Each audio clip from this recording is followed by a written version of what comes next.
Estás escuchando Así empecé en el cine, el podcast donde los que hicieron y siguen haciendo cine nos cuentan cómo empezaron a hacerlo. Hoy nos visita Diana Frey.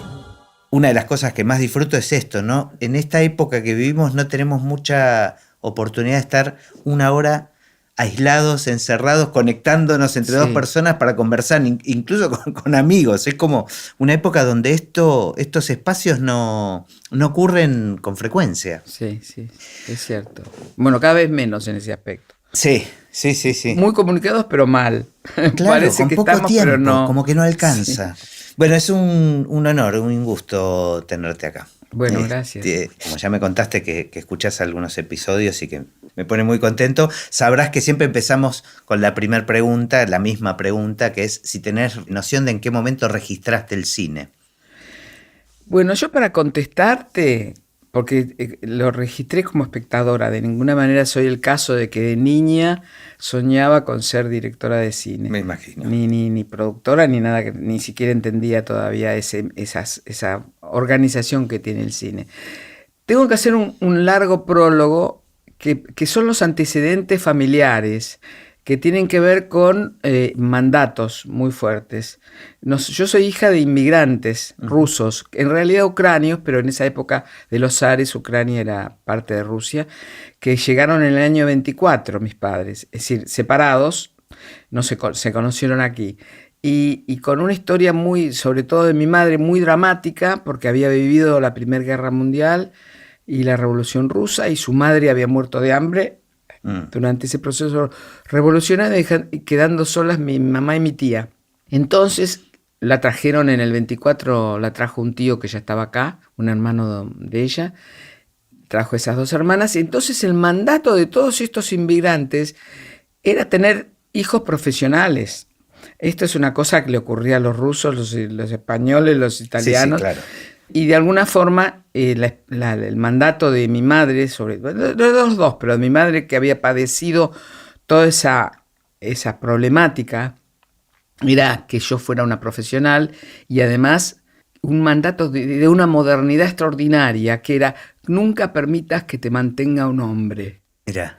No, casate para que te manden. Al revés, vos nunca permitas que te mantenga un hombre. Si vos tenés que tener una profesión y tenés que autoabastecerte. Entonces yo, el mandato era ese, y además que a los 15 años tuve que empezar a trabajar, porque eran muy, muy pobres. Entonces empecé a estudiar ciencias económicas. Esto después de la secundaria, digamos. Exacto, había estudiado perito mercantil y era como de cajón entrar a la facultad. ¿Y esto era todo en Buenos Aires? Siempre en Buenos Aires. Aparte yo militaba en esa época en el reformismo universitario, tenía mucha actividad y trabajaba, y tenía una tremenda frustración vocacional, porque a mí no me interesaba esa carrera. ¿Tus padres qué relación tenían con la cultura en general? Tremendamente cultos. La familia tanto de mi madre como de mi padre era una cultura extraordinaria. Lo paradójico de mi madre, sobre todo, porque mi padre sí pudo estudiar en Rusia, es que ella, al engancharle la Primera Guerra y todo eso y la revolución, ella nunca fue al colegio. Ella leía los clásicos rusos en ruso y leía en castellano. Autodidacta. Absolutamente autodidacta, y no solo la familia de mi padre y de mi madre era de una cultura impresionante. ¿Y te transmitían algo de eso? Y yo era una gran lectora. Teníamos un vecino que era un dentista que le prestaba a mi mamá todos los libros, que era un hombre muy culto, y ella me los pasaba a mí. Yo había leído todo, y todo lo que caía en mis manos, no todo. Y entonces tenía una formación cultural importante de la cual no era nada consciente yo. Tenía complejo de que cuando tuve que decidir qué hacer, dejar la facultad, ahora lo voy a explicar mejor, por eso la pregunta se responde de esta forma más amplia, es que en un momento dado yo estaba en pareja con mi actual esposo, hace 50 años que somos matrimonio. Bravo. El año pasado lo cumplimos. Él, que era extraordinario, es un tipo extraordinario, tuvo la gentileza, el amor de un día sentarme en el bar Los Estudiantes, que era de Córdoba y Uriburu, y me dijo: voy a actuar como un escribano público y vos vas a firmar un acta con tu compromiso de dejar la facultad. Ya. Entonces escribió, se presenta ante mí la señorita fulana de tal para manifestar para su deseo. Para mí fue una cosa como si, ¿verdad?, él fuera un escribano. Fue el permiso casi legal. Tremendo fue, porque el mandato era tan fuerte de ser universitaria que es como si hubiera perdido la identidad. ¿Y habías avanzado mucho en la carrera? La mitad tenía. Ajá. Él estaba más avanzado que yo. Entonces lo firmé. Lo que yo quería hacer era estudiar cine. Pero tenía tantos complejos, porque para mí venir de ciencias económicas me parecía, y no venir de humanidades, me parecía casi sacrílego. Pero ¿cómo aparece ese deseo Aparece porque del yo cine? tenía una formación intuitiva muy fuerte de imagen. Uh-huh. Es decir, me gustaba mucho la fotografía y sacaba fotos, me gustaba sacar fotos, y entonces el cine venía por ese lado, más que por decirte que yo vi tal película y me enamoré, venía por la imagen, a un punto tal que en realidad mi verdadera vocación era la ser director de fotografía, cosa que era como... ¿Pero había ya escuelas de cine? No, el asunto es así, había. Estaba la de Santa Fe, estaba la de La Plata, Ajá. y la dictadura cerró La Plata, era Onganía. Es decir, que no había donde estudiar cine. Digo, yo para poder entrar a una escuela de cine que no existía o estudiar cine, quería provenir de otro lado, no de ciencia económica. Entonces me metí en una escuela de fotografía y estuve un año allí. Como una preparación para tener alguna ligación, digamos, con el cine. Exactamente. Entonces hice ese año de fotografía y al año siguiente que hice ese año, en el 70, se abrió una escuela de fotografía en el Instituto Grafotécnico, de cine en el Instituto Grafotécnico, y me inscribí. Ya más tranquila porque ya tenía esa formación de imagen. Pero en la realidad me descubrí que fue un complejo absurdo, porque yo tenía varias cosas que eran méritos importantes, que tenía una formación universitaria, una cultura como bagaje familiar y una formación en la imagen. Entonces me encontré que estaba muy preparada para iniciar esa escuela, sobre todo cuando contrastaba con otros compañeros míos. Y esa misma formación me ayudó justamente a tomar una decisión que fue una gran idea. Era tan mala la escuela, tan mala. Lo mejor era la historia del cine, pero en la cosa práctica fallaba. Entonces ahí formamos un grupo de cine chiquito de 8 amigos, ahí nos conocimos y estábamos tan frustrados, y a mí se me ocurrió la idea de hacer, y les propuse, escúchame, si esto es perder el tiempo, ¿por qué no formamos una cooperativa y estudiamos con los maestros que a nosotros nos interesen? Y no ir a una escuela que nos impongan un maestro, que no sirve, o que no nos va a gustar quizá. Y todos estuvieron de acuerdo, entonces formamos una cooperativa y llamamos a Rodolfo Kuhn. Por teléfono le dijimos, somos un grupo de 8 personas, ¿a usted le interesa darnos clases? Sí, me interesa. Y Rodolfo nos dio clases por 3-4 años a este grupo. ¿Qué pasó ahí? Para responder tu pregunta, por eso digo, ese largo prólogo, es que en ese grupo lo que hacíamos eran cortos, constantemente cortos en Super 8, y uno de los cortos que yo hice era un corto de 3 minutos. Con 2 chicos que juegan a la pelota en la calle y la pelota cae en una casa y se la devuelven rota. Esa es la pequeña historia. Ese corto, yo, para trabajar con los chicos, le pedí a una amiga que trajera a su sobrinito de 8 años y que viniera con un amiguito. Vino con un amigo, hicimos el corto. Yo cuando lo armé se lo llevé a la casa de la madre. A la madre le encantó, le gustó, todo muy bien. Una cosa, me contó algo que había producido una obra de teatro y yo mucho no le di mucha, no me acuerdo, no le di importancia. Esto fue en el año 70. Pasan 3 años y los chicos del grupo de cine, uno de ellos era actor, Aldo Pastur, se había hecho actor, había pasado del cine a la actuación. Me dice, ¿vos sabés que la señora que era la mamá del nene que actuó con vos es una productora de cine, va a filmar una película ahora? Y digo, no me digas, sí, produjo Quebracho, era Sabina Ziegler. Entonces, ¿por qué no la vas a ver? Bueno, la fui a ver, iba a producir La Raulito. Mira. La fui a ver y le conté, bueno, me recibió muy bien, me tuvo como una hora muy amable, muy amorosa, y me dijo que tenía el equipo ya armado, pero bueno, pasó una semana y no teníamos teléfono en esa época. Y llama al teléfono que le dejé, que era de mi mamá. Mi mamá viene a mi casa, me toca el portero eléctrico, te dice, te llamó una señora Singer, me dijo. Yo ya entendí que era Singer. Y salí corriendo a la esquina a un teléfono público. Mirá lo que era la época, ¿no?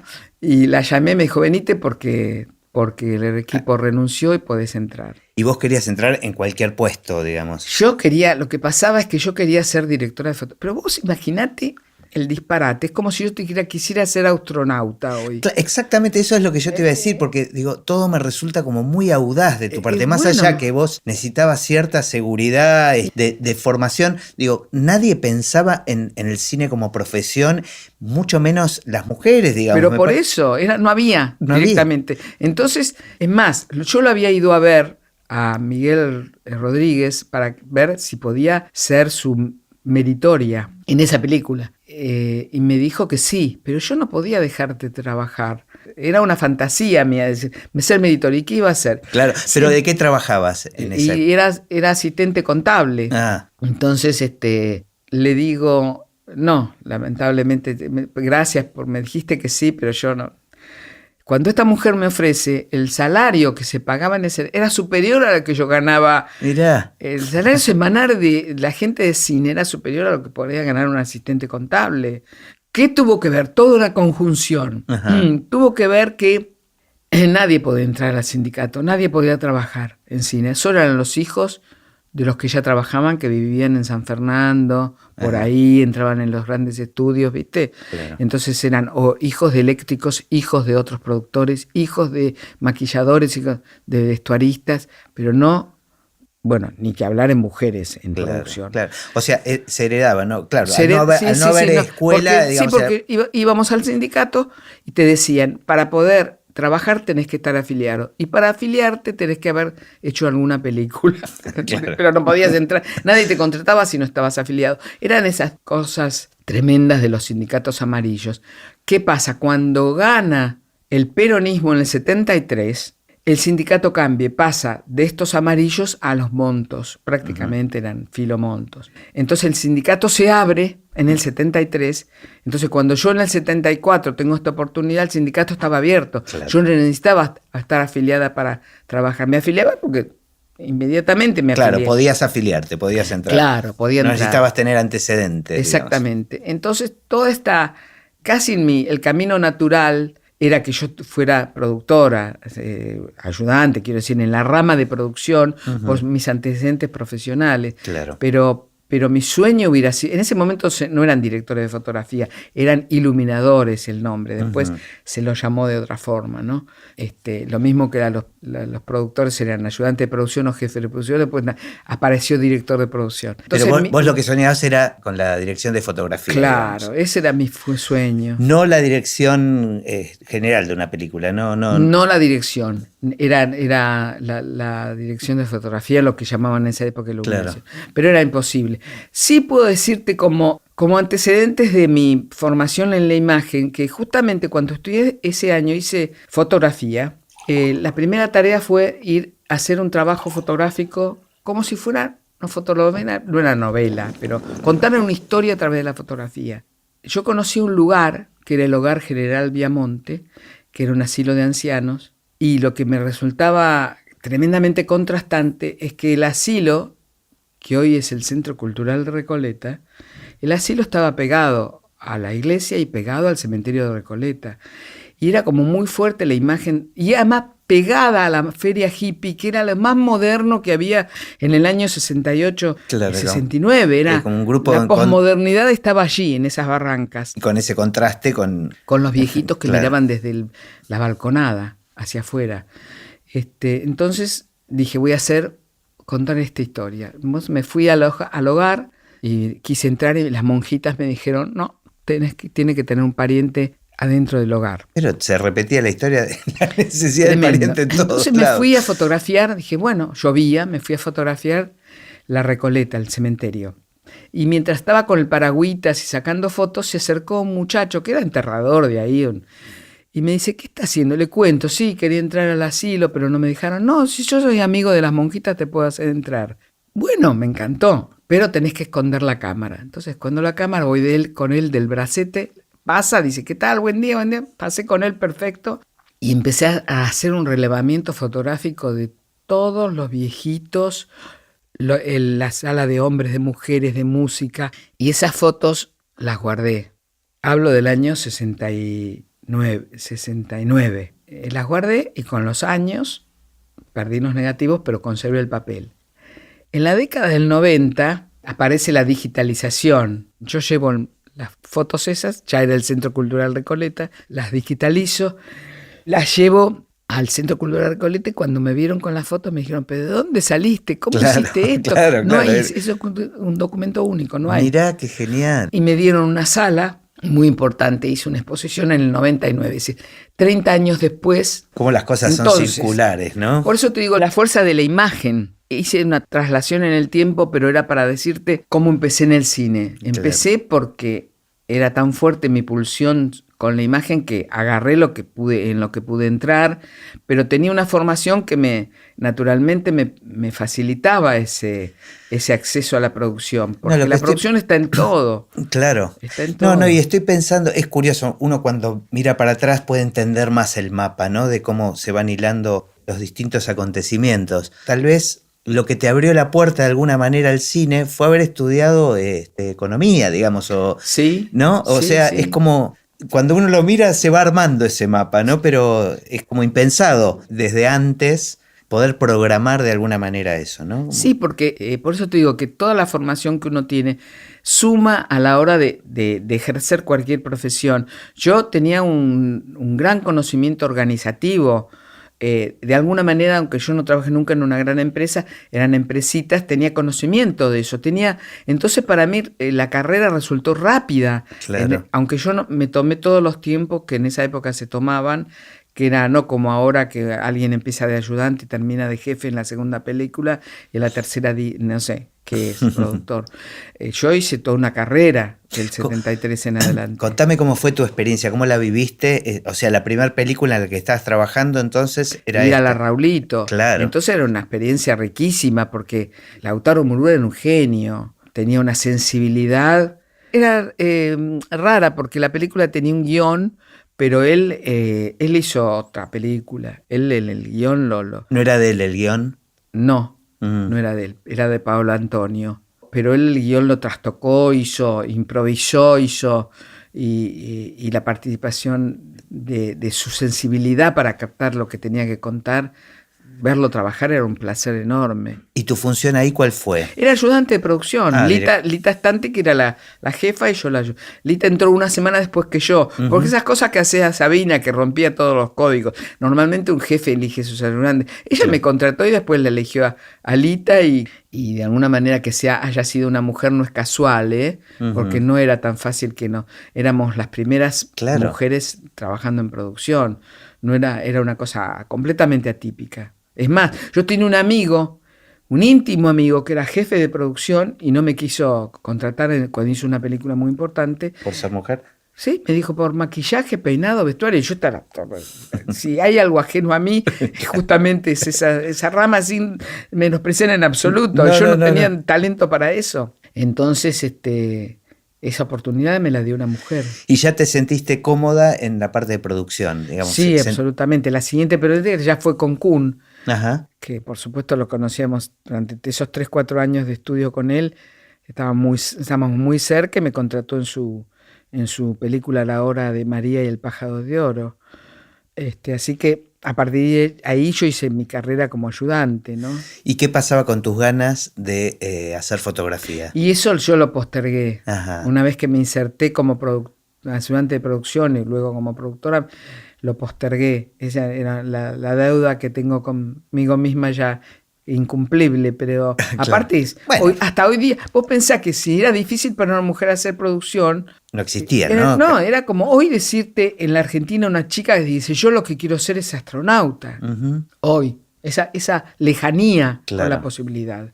Y bueno, después la carrera me fue llevando. Digamos, nunca tuviste ningún arrepentimiento de haber largado la carrera universitaria que estabas haciendo. Para nada. Y no paraste de trabajar, digamos.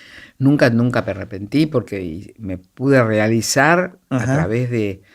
Porque el productor tiene mucha injerencia en el proyecto, un productor creativo, por supuesto, ¿no?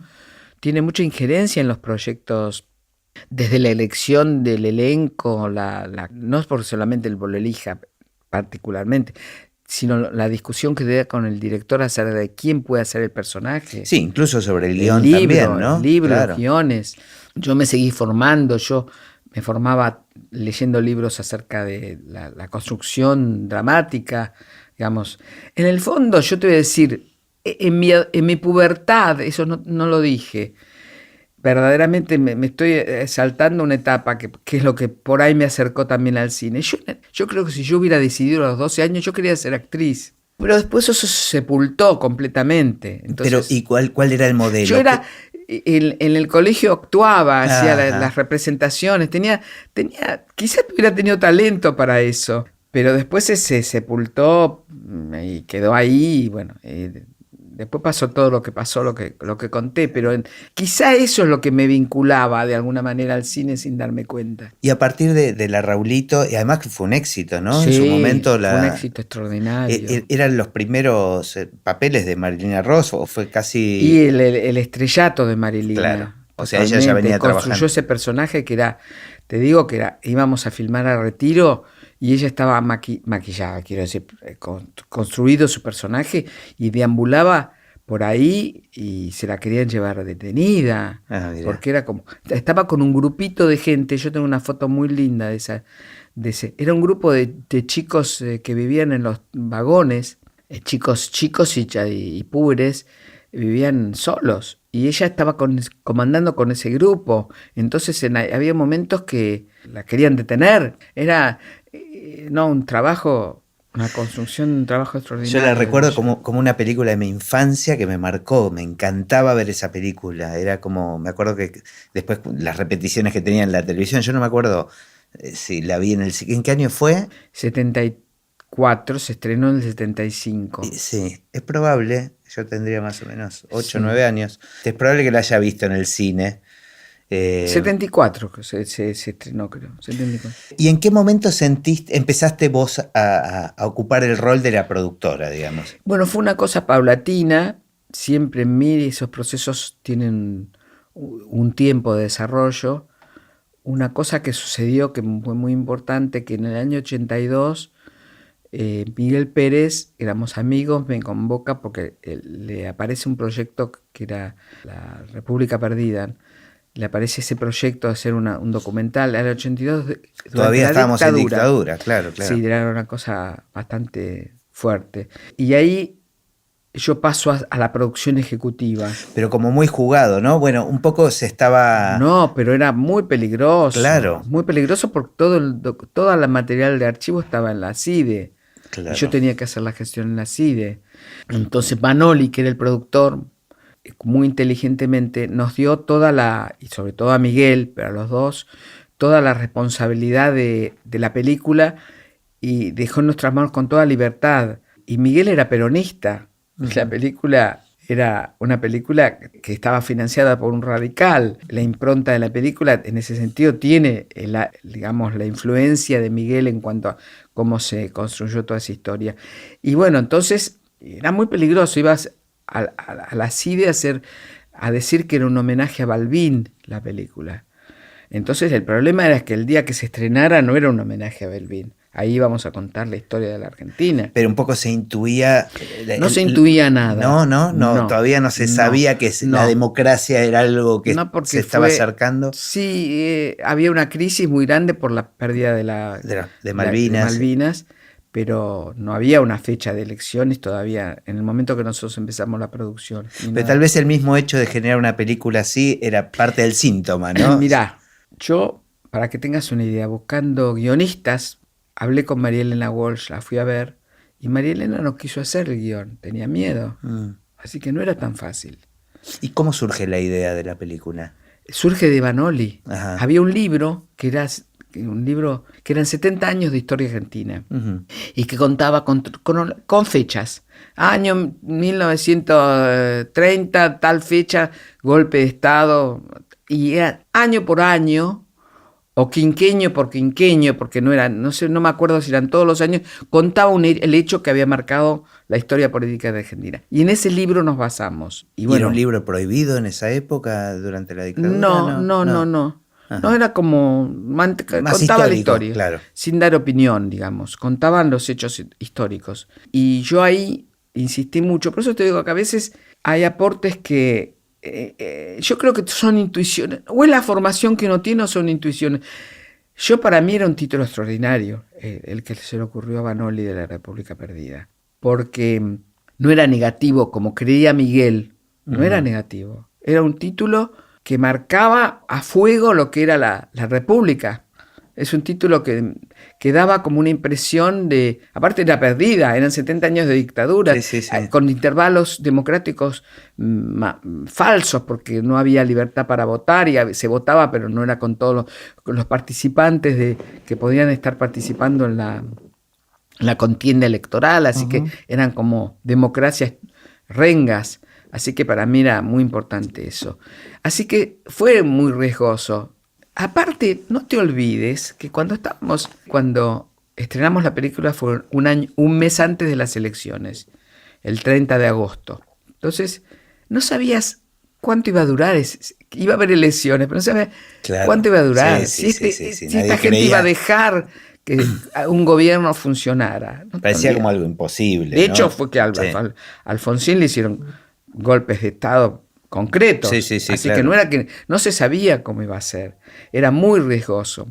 Bueno, entonces ese fue como el comienzo, mi inicio de mi decisión de empezar a producir yo.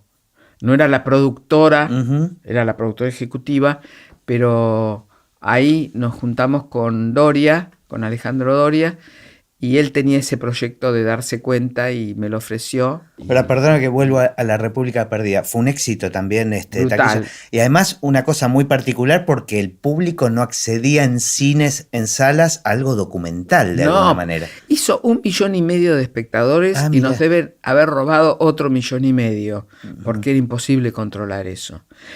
Primero, la sala, el circuito nos da la peor sala, el Luxor, al final de la calle Lavalle. Se lo dieron a Vanoli, se lo dieron por los vínculos políticos de él, que dijeron, bueno, algo hay que darle a este hombre. Y le dieron unas salas podridas en todas las peores salas de Buenos Aires y las poquísimas salas. Y fue como un boom, una explosión. Era la primera vez que el público veía imágenes de la historia nuestra, no había ninguna imagen. No había nada, nada de nada.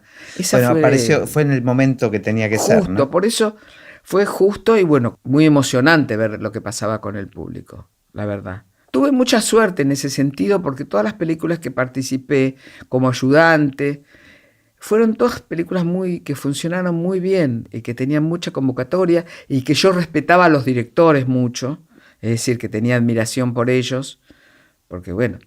Trabajé con María Luisa Bember, trabajé con Raúl de la Torre. ¿Estuviste en los lugares? Sí, ideales para estar. Tuve suerte en ese aspecto. Y me decías que después con Doria empezaron a pensar. Y él tenía ese guión que a mí me había gustado mucho, Darse Cuenta, y inmediatamente que estrenamos La República, él se acercó, vino a verla, me acuerdo de eso, y se acercó y dije, ¿por qué no hacemos algo?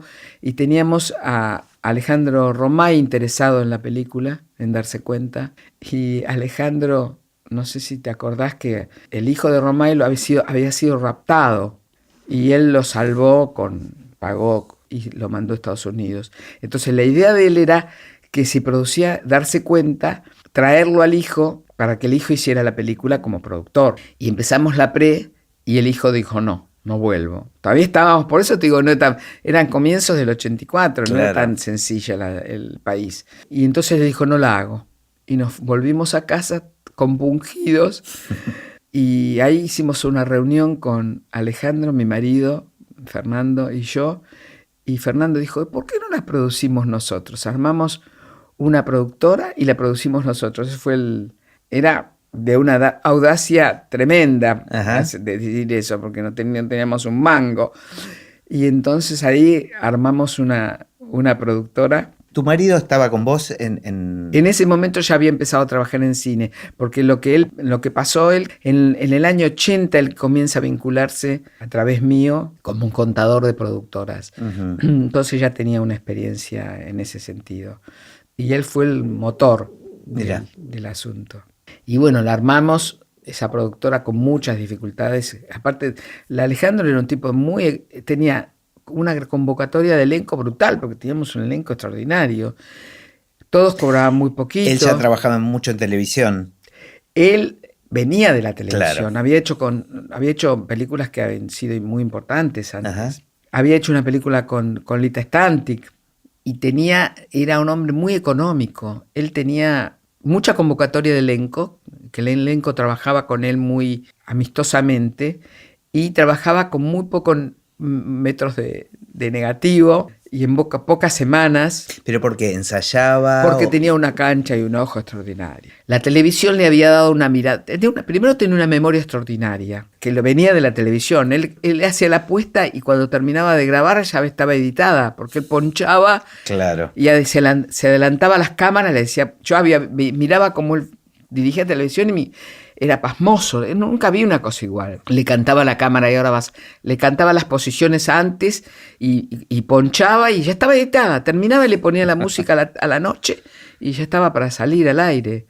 Entonces los actores querían trabajar con él porque él tenía esa convocatoria en televisión. Además hacía productos de calidad en televisión. Situación Límite, hacía cosas de mucha calidad. Entonces se filmaban muy pocas semanas con él. Era posible producir. Después luchábamos hasta para terminarla, tratando de conseguir guita por todos lados, pero la terminábamos y la estrenábamos y eran sucesos. Las películas de él eran sucesos. Y con Darse Cuenta fue... Sí, fue un éxito brutal, extraordinario. ¿Y eso terminaba siendo un buen negocio? Bueno, en cine te daba para vivir un año, ¿viste? Era así, ¿no? Un éxito. Claro. Y estamos hablando de qué cantidad de espectadores. Y eran 800.000. Claro. No. Porque no te olvides que en ese momento la entrada era muy barata. Eran centavos de dólar. Entonces no podías. Te duraba el año para seguir viviendo y para eventualmente armar otro proyecto. ¿Y vos producías o trabajabas en producción en más de una película por año? No, porque nosotros éramos socios y producíamos para él. Claro. Digamos.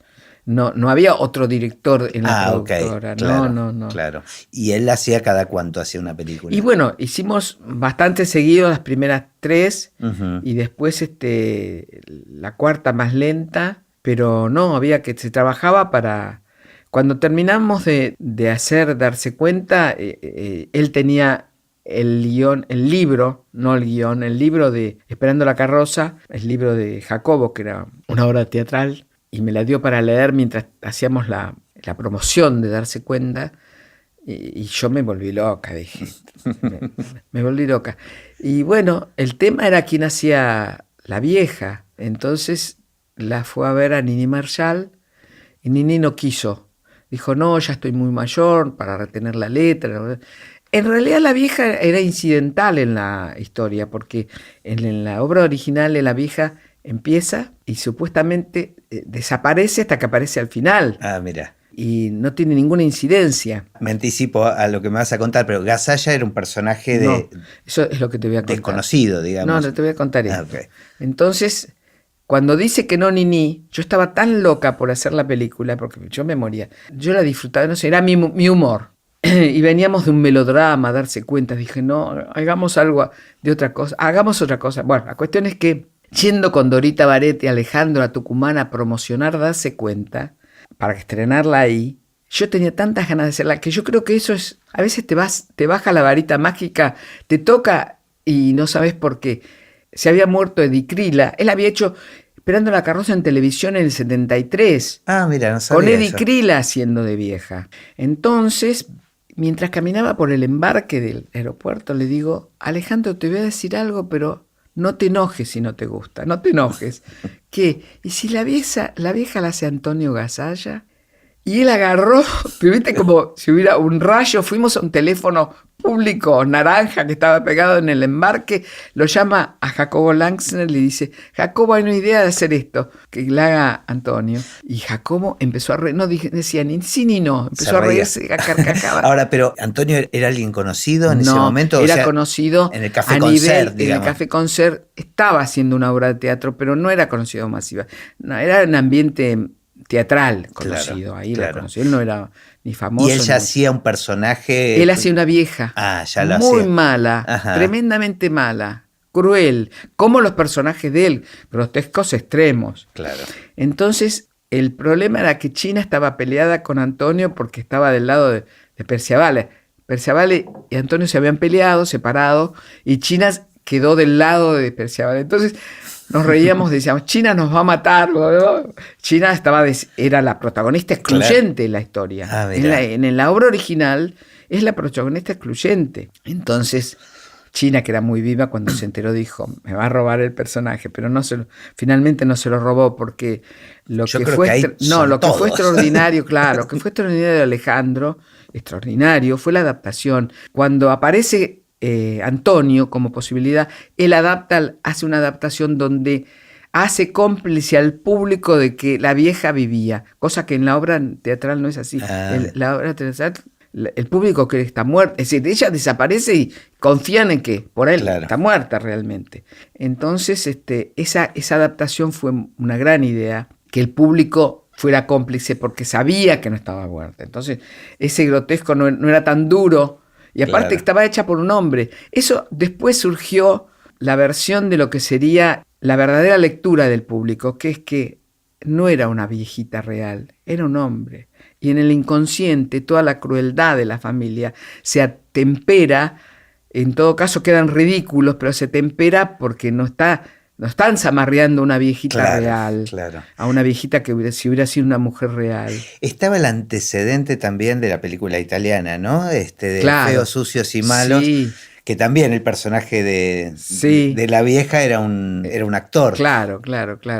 No, y estaba la nona, pero nada que ver, era otra cosa, era como nada que ver. Ahora, me contabas que la película la hicieron en un contexto muy complicado también. Bueno, esta película se hizo pacíficamente, en el sentido de que este es un país tremendamente complejo para cualquier emprendimiento comercial o empresarial. Nosotros estrenamos la película el 5 de junio, no como festejan siempre en mayo. Uh-huh. Una vez salió mal y ahora todo el mundo el 5 de mayo festeja el estreno de la película. No, la película se estrenó el 5 de junio, se estrenó un jueves y el miércoles siguiente se cerraron los bancos, el gobierno decretó cambio de la moneda y instauración del austral. Eso para nosotros es una catástrofe. Nosotros no sabíamos qué significaba. Claro. La gente tenemos que cubrir la media de continuidad para continuar en las salas y la gente en medio de este caos económico. Claro. Bueno, la cuestión es que... No era una opción ir al cine casi, ¿no? Claro, no, había un tema que no sabés qué iba a pasar. Uh-huh. La cuestión es que lo que nos salvó fue que para sumar público el sábado, invitaron a Antonio a maquillarse a sábados continuados. Desde las 3 de la tarde, tipo Mancera. Claro, de las 3 de la tarde hasta la noche. El maquillaje duraba como 5 horas. Entonces él fue a las 3 de la tarde, lo empezaron a maquillar y empezaron a mostrar como las distintas etapas hasta que él terminó componiendo el personaje a última hora. Y el público estalló en las salas.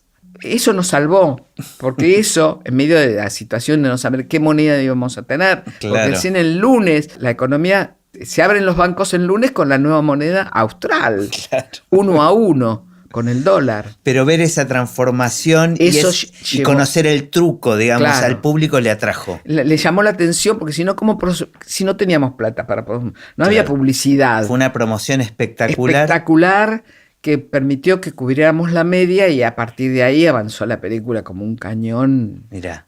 En forma impresionante. Ahí fue como, bueno, eso nos salvó, esa promoción. Ahí fue un boca en boca y estalló la película. Y si tuvieses que resumir en pocas palabras, ¿qué aprendiste produciendo tantos años cine? Mira, yo creo que es muy rica la actividad cinematográfica, te conecta con gente tan diversa en todo sentido, intelectualmente, emocional, culturalmente, como individuos. Lo que aprendí es lo que me brindó, más que aprender, lo que me dio fue la diversidad de gente que nutre el cine, desde gente del espectáculo hasta técnicos. Eso es lo más rico. Sí, esto que mencionabas, estaba pensando particularmente con los actores y los personajes de Esperando la carroza, pero que me parece que es aplicable a todo lo que es hacer una película, ¿no? Donde cambiando a cualquiera de los actores, y cuando digo actores no me refiero solo a los de profesión, sino digo, a los cabeza de equipo, Sí. a cualquiera de los miembros del equipo de una película, cambia, es otra. ¿No? Sí. Pasa a ser otra. Es como el resultado de todas esas personas trabajando en conjunto en un momento determinado que es único. Sí, yo creo que lo que yo aprendí también es que la formación tan diversa que de alguna manera tuve me dio como una madurez para poder... hay cosas que, no sé, por ahí son naturales de cada individuo, pero para poder detectar los valores, las cualidades del otro. Es decir, creo que un productor tiene que tener una sensibilidad para poder percibir quién es la persona más adecuada para el otro, para el director, por ejemplo. Uh-huh. ¿Quién lo puede ayudar más? ¿Quién le puede brindar más apoyo? Y en ese sentido, creo que yo tenía ese don de poder armar equipos, bueno, aportar, porque creo que el concepto equivocado es el productor no es creativo. No hay nadie más creativo que un productor, porque tiene que tomar decisiones muy importantes. Uh-huh. Estas decisiones de elenco, de libro, de guionistas, de cómo tratar de conectar la película con el público, qué temas son los que pueden funcionar con el público, que además eso es un misterio muy grande, ¿no? Es pura intuición a veces, no hay fórmulas. Y a veces ni siquiera la intuición, porque también depende de los contextos del momento de Sí, estreno. por supuesto, sí. Bueno, eso en este país sobre todo, Uh-huh. pero... Creo que lo que yo siempre conservé es una ingenuidad muy grande, entonces actuaba como una espectadora, como lo que a mí me gustara o me sensibilizara o me pareciera que me podía gustar a mí. Es decir, bueno, ella era una espectadora en ese aspecto común. Está buenísimo. Entonces eso quizá me ayudó a elegir qué hacer. Ahora, y todos estos años siempre viviste el cine, digamos, una vez que entraste... Sí, siempre. No, en ningún momento te viste obligada a tener que hacer otra actividad. Ni siempre, además, después en la década, bueno, del 2001 al 2010, hicimos con mi esposo muchos servicios de producción para el exterior y eso fue lo que de verdad nos permitió vivir del cine, Uh-huh. más que el cine argentino. Claro, fue un momento donde era... Sí, porque yo en la década del 90, aún habiendo hecho éxitos tan grandes como hice, cuando yo tuve que trabajar en televisión, trabajé como productora ejecutiva de televisión para Canal 9 y Canal 11. No se me caían las plumas. Eso te quiero decir que, como consejo a cualquiera, la capacidad de adaptación. Ya para mí producir era imposible porque en los 90 era muy difícil, porque además la ley de cine sale recién en el 94 Uh-huh. y hay todo un recambio generacional muy grande. Y yo a raíz de mis contactos con Alejandro Romay, Romay me llama y me ofrece una novela de Leandro Leiva, una novela con Miguel Ángel Solá, y yo hago ahí la novela y después aparece otra novela, Dulceana, y la sigo y después me llaman de Canal 11, Gustavo Yankelevich me llama, porque al mismo tiempo que me llama para la producción, yo le vendía las películas además la película Claro. Esperando la carroza se vendía, por años se vendió a Canal 11, fue Mirá. la exhibición que siempre se hizo a través de Canal 11, 9 y después el 11. Es decir, que yo pasaba de ser productora de uno de los grandes éxitos de la Argentina a ser la productora ejecutiva de una novela de cualquiera de ellos. Y lo disfrutabas también. Sí, yo nunca sentí... Soy una hija de gente que pasó las guerras, ¿viste? Claro. Entonces... No puede ser un drama tener que ir a trabajar en la televisión. No, para nada. No, pero también lo vivías desprejuiciadamente, digamos, sí, porque... completamente, Uh-huh. Porque por supuesto conseguía que me pagaran muy bien, Uh-huh. y eso también era un aliciente muy grande. En un momento que casi mis colegas no estaban trabajando. Claro. Estaban esa todos cintura... esperando que la ley salga y que se... Además, una cosa importante, muy importante, que también me empujó a esa decisión. Digamos, después de hacer 100 veces no debo, que fue muy problemática, porque ahí Alejandro se enferma, lo operan de la columna, mientras él estaba postrado, estábamos con la película sin poder terminarla porque nos faltaba dinero. Bueno, la cuestión es que la película se estrena como 1 año y medio después, y a él lo llama Gustavo Yankelevich, una vez que él se recupera, lo llama para dirigir televisión. Entonces él deja el cine y se va a Canal 11 a dirigir televisión. Y yo me quedo sin director, porque en ese momento yo confiaba en Alejandro, no confiaba en nadie más. Eran así, era la dupla. Con Alejandro era como un fracaso, era recuperar la plata, nada más. Ese era un fracaso. Entonces yo me quedo como en el aire, y ahí es cuando aparece la posibilidad de trabajar con Romay. Está bueno que dijiste, me quedo como en el aire, y apareció la televisión. Sí, exacto. Bueno, y bueno, Romay me convoca y yo digo sí, y con mucho respeto, porque es un personaje. Digo, lo de Romay son anécdotas únicas. Yo nunca vi un caso igual, nunca tuve una experiencia similar, nunca vi actuar como actuaba Romay. Una cosa increíble. Bueno, se veía en sus apariciones en los medios en general. Increíble. Siempre fue ¿Te puedo muy contar particular. una anécdota? Dale, por favor. No tiene desperdicio. Yo tenía que hacer un casting para elegir un personaje de la novela. Era una puber. Sí, no me acuerdo si tenía que tener 10, 12 años por ahí. Entonces, lo que yo hago es llamar, cuando convoco, separo, preparo las cámaras, qué sé yo, y separo a las madres de las nenas para que cada uno entre de a una y vayan cada uno a hacer la experiencia con el actor que iba a ser el personaje del padre de la nena. Entonces digo, no, por si acaso lo llamo a Alejandro y le digo que voy a hacer el casting ahora. Entonces lo llamo a la gerencia y le digo, Alejandro, mire, voy a hacer ahora, empiezo el casting de, no sé si a usted le interesa verlo o participar. Sí, espérame que voy para allá y viene. Entonces entra y hace lo siguiente. Bueno, entren todas las madres y todas las nenas al set. O sea, ya te enquilombó, ¿no?, las cosas. Y ahora yo voy a ser la nena. Y entonces hace de nena, mostrándoles lo que tenían cómo que hacer. Tenían que hacer. Yo no lo podía creer. Nunca había visto una cosa igual. Cámara funcionando, porque él grababa. Ese material un día... Habría que recuperarlo, debe estar borrado, pero... Entonces grababa y hacía... Justamente el set era el de Lucho Avilés, que acaba de morir. En ese set se grababa. Era el sillón de Lucho y las puertas que estaban atrás. Entonces él va corriendo como una niñita. ¡Hola! El actor que hace de padre dice ring. No lo vemos, está detrás de la puerta. Entonces él dice, hola, ¿quién es?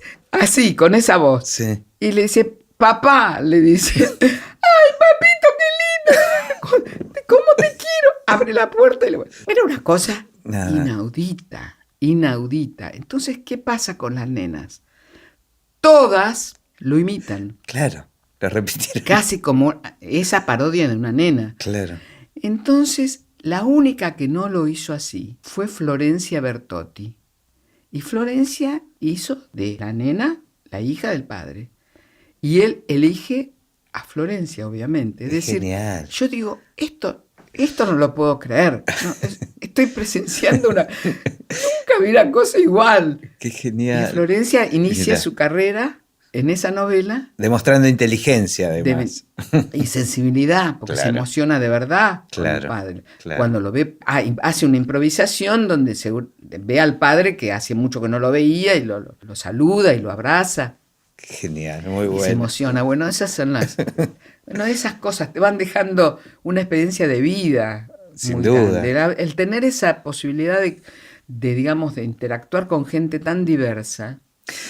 Un poco de esto estábamos charlando antes de empezar a grabar, que tiene que ver con lo que estás haciendo ahora, que estás involucrada con el Festival de las Alturas, ¿no? Sí. Que se hace en Jujuy. En Jujuy, sí, exactamente. Y me decías que participar del festival te permite un poco eso, ¿no? Conectarte tal vez con otra gente que hace cine, que tal vez antes, al estar trabajando en tu propia productora, te aislaba un poco más del resto. Claro, porque, bueno, uno conoce mucha gente, pero está vinculado, en el caso nuestro, a un solo director, que pasan los años, está con la misma persona, con muchos técnicos distintos, pero circunscripta a un director. Lo que tiene el festival, que es extraordinario, es la diversidad de gente. Amplias mucho más, porque yo ahora estoy más en contacto, más directores que en toda mi vida, Ujú. porque estaba en contacto socialmente con los otros, pero en los encuentros, en las reuniones, pero además yo he activado mucho en la actividad política del cine, de manera que estaba al frente de entidades y desde ya estaba en contacto con otros, pero la posibilidad de estar en contacto al mismo tiempo con muchos directores sin el riesgo de tener que producirles. Y además, bueno, los festivales permiten eso, ¿no? Son espacios donde se respira cine, se habla de cine, uno comparte comidas, mucho tiempo con gente que hace cine y es como muy enriquecedor eso, ¿no? Es como una semana concentrada donde el cine lo es todo, ¿no? De Sí, alguna manera. totalmente. Además de ver las películas de los directores, porque es muy injusto que nosotros no veamos cine andino. Bueno, esto es una cosa del fenómeno mundial, diría, Ujú. ¿no? Y además, porque de alguna forma creo que también la época hay como una degradación cultural, creo yo, generacionalmente. Nosotros teníamos, en la época nuestra, digamos, había una cantidad de salas para ver cine artístico. Se estrenaban películas de mucha calidad en todas las salas, como si fueran un mainstream también, Ujú. digamos, porque no la copaban como ahora copan solamente Los los tanques, tanques sí. americanos. Entonces, el cine andino no existe. Pero existe, no existe, Sí, no no la tiene vemos en la visibilidad. Argentina, no tiene visibilidad. Entonces el festival me da una cantidad de material que es muy interesante, muy rico. Y tiene una cosa muy buena que es que nosotros lo hacemos itinerante, es decir, se da en las 7 capitales de los 7 países andinos una selección de 7 películas que se dan en los 7 días de esa semana que se dedica en cada capital. Entonces estamos en Bogotá, en Chile, Hermoso. en todos lados. Acabamos de terminar la semana en el Gomón, dando esas 7 películas. Bueno, me das el pie un poquito para la última pregunta que siempre también es común a todos, porque estoy pensando que también ahora las nuevas plataformas permiten tener un acceso tal vez a un cine que estaba un poco menos visible, digamos, como más escondido, ¿no? Sí, Está pasando muchísimo con los documentales. sí. Así que, ¿qué pensás? ¿Cómo ves el futuro o el presente y el futuro del cine? Es una pregunta muy difícil, muy difícil. Es decir, evidentemente que estamos en el medio de un cambio muy grande, donde cada vez la gente es más reacia a salir de la comodidad de sus aparatitos para ir a un cine a verlo, es decir, a ver una película al cine. Ujú. Yo creo que, digamos, siempre que hay un medio nuevo, está el peligro que pasa con el otro. Pasó con con la radio con respecto a la televisión. Sí. Aparece la televisión y dice, la gente no va a escuchar más radio. Sin embargo, eso se recicló. Yo creo que el cine va a perdurar, pero se va a ver a través de otras plataformas. Es decir, van a quedar las salas como para hacer una experiencia. Ujú. Indudablemente el estar con otra gente viendo la película, hay una energía que no tiene nada que ver cuando la ve. Uno la ve en su casa o la ve en su aparato. Yo creo que el cine va a perdurar, pero quizá va a cambiar en cuanto que van a quedar algunas salas de cine arte donde la gente que quiere ir a ver películas con otra gente, participar de esa experiencia, van a existir y va a existir la sala para la mainstream, las grandes salas, que además ellos son los que deciden qué programan y es muy difícil competir en ese aspecto. Yo veo que va a perdurar, Ujú. tengo la confianza que va a perdurar. No sé de qué forma, en el sentido Del consumo, de cómo se sí, consuma, tal la vez forma es. que se va. De hecho, lo que está sucediendo Sí, es que está cambiando el sí, consumo. claramente. Eso va, pero no que va a desaparecer porque el consumo cambie. Tiene ese sentido, las nuevas plataformas permiten un acceso que antes por ahí a ciertas películas, de repente, por ejemplo, los documentales que Ujú. estaban casi no programados en la sala, no hay documentales prácticamente, uno las puede ver a través de estas nuevas plataformas. Eso es una cosa. Hay siempre aspectos positivos en lo nuevo. Lo que pasa es que dan miedo. Claro, Da sí, miedo sí. decir, oh, esto se va a terminar, pero no creo. Pero en verdad los cambios están sucediendo todo el tiempo. Hay momentos donde se pareciese que son más notorios, digamos, pero la verdad es que todo está en constante cambio. Todo.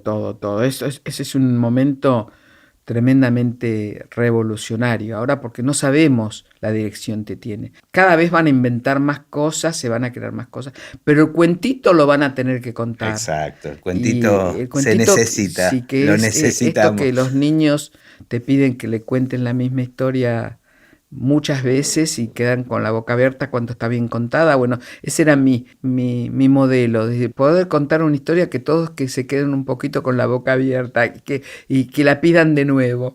Genial. Bueno, un placer, un lujo hermoso haberte tenido en esta conversación. Muchas gracias por invitarme.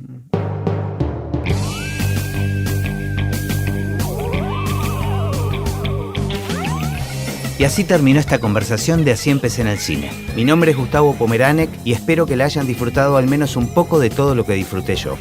Recuerden que se pueden suscribir para escuchar todos los episodios que vamos subiendo en asíempecéenelcine.com. También nos pueden buscar en Apple Podcasts, en